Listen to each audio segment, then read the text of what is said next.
Space, आखिरी frontier. ये विशाल डिस्टेंटियों और अकल्पनीय इवेंटों का क्षेत्र है।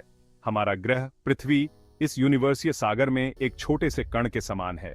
हम सितारों को देखते हैं और सोचते हैं, उनके पास कौन से रहस्य हैं?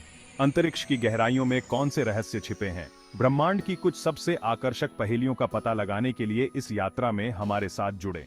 ब्रह्मांड के एक्सप्लोजन से जन्म से लेकर ब्लैक होल की गूढ़ प्रकृति तक हम इन खगोलीय अजूबों के पीछे के विज्ञान पर ध्यान केंद्रित करेंगे।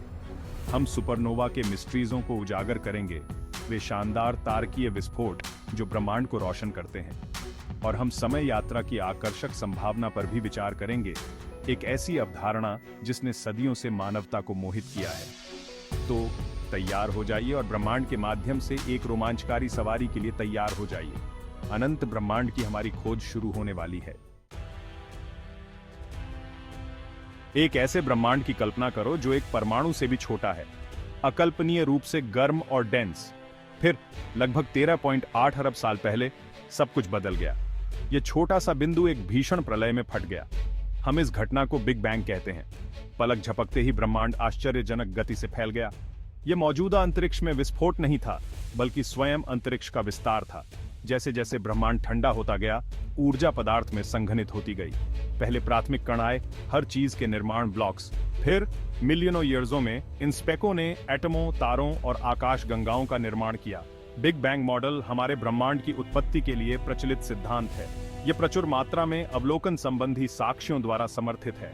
इस साक्ष्य में दूर की आकाश गंगाओं का रेड शिफ्ट, प्रकाश तत्वों की अबंडंटता और कॉस्मिक माइक्रोवेव बैकग्राउंड रेडिएशन, स्वयं बिग बैंग की फीकी आफ्टरग्लो शामिल है। ब्रह्मांड में व्याप्त एक फीकी चमक की कल्पना करो। बिग बैंग की एक फीकी इको। यह चमक, जिसे कॉस्मिक माइक्रोवेव बैकग्राउंड (CMB) के रूप में जाना जाता है, जानकारी का खजाना है। यह बिग बैंग के ठीक 3,80,000 साल बाद ब्रह्मांड का एक स्नैपशॉट प्रदान करता है। CMB को 1964 में अर्नो पेंजियास और रॉबर्ट विल्सन ने गलती से एक्सप्लोरेशना था। वे एक संवेदनशील एंटीना का उपयोग कर रहे थे और एक मिस्ट्रीजमय संकेत प्राप्त करते रहे। उन्हें जल्द ही एहसास हुआ कि यह संकेत बिग बैंग की आफ्टरग्लो था। CMB सभी दिशाओं में उल्लेखनीय रूप से समान है, लेकिन इसमें छोटे छोटे तापमान में फ्लक्चुएशंस भी होते हैं। ये फ्लक्चुएशंस 1 लाख में बस कुछ हिस्से बड़े पैमाने पर संकॉम्पोजिशनों के बीज हैं, जिन्हें हम आज ब्रह्मांड में देखते हैं। वे प्रारंभिक ब्रह्मांड में लहरें हैं जो आकाश गंगाओं और आकाश गंगाओं के समूहों को जन्म देती हैं। भाग 4, ब्लैक होल, विशाल गुरुत्वाकर्षण के यूनिवर्सीय एबिसेस। ब्लैक होल ब्रह्मांड की सबसे विचित्र और आकर्षक वस्तुओं में से है। वे स्पेस टाइम के क्षेत्र हैं जहां गुरुत्वाकर्षण इतना मजबूत होता है कि कुछ भी नहीं, यहां तक कि प्रकाश भी नहीं बच सकता है।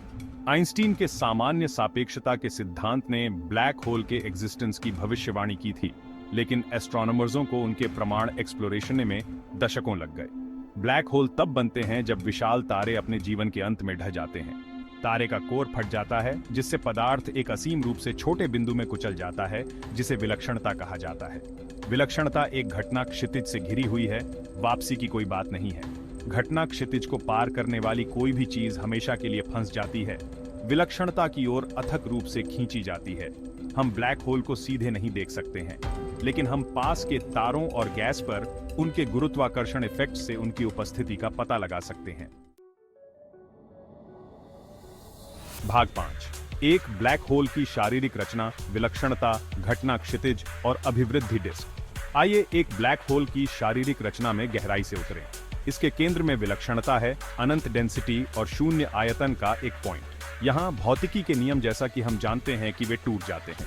विलक्षणता के आसपास घटना क्षितिज है, वह सीमा जिसके आगे ब्लैक होल के गुरुत्वाकर्षण से बचना इम्पॉसिबल है। जैसे ही पदार्थ ब्लैक होल की ओर गिरता है, यह गैस और धूल की एक घूमती हुई डिस्क बनाता है, जिसे अभिवृद्धि डिस्क कहा जाता है। अभिवृद्धि डिस्क में सामग्री घर्षण के कारण गर्म होती है और तीव्र विकिरण का उत्सर्जन करती है। यह विकिरण वह है जिसे खगोलविद पता लगा सकते हैं, जिससे वे ब्लैक होल की उपस्थिति का अनुमान लगा सकते हैं। कुछ ब्लैक होल प्रकाश की गति से लगभग स्पेकों और विकिरण के शक्तिशाली जेट भी बाहर की ओर प्रक्षेपित करते हैं। माना जाता है कि ये जेट ब्लैक होल के स्पिन और चुंबकीय क्षेत्र द्वारा संचालित होते हैं। वे आकाश गंगाओं के विकास को प्रभावित करते हुए हजारों प्रकाश वर्ष तक विस्तार कर सकते हैं।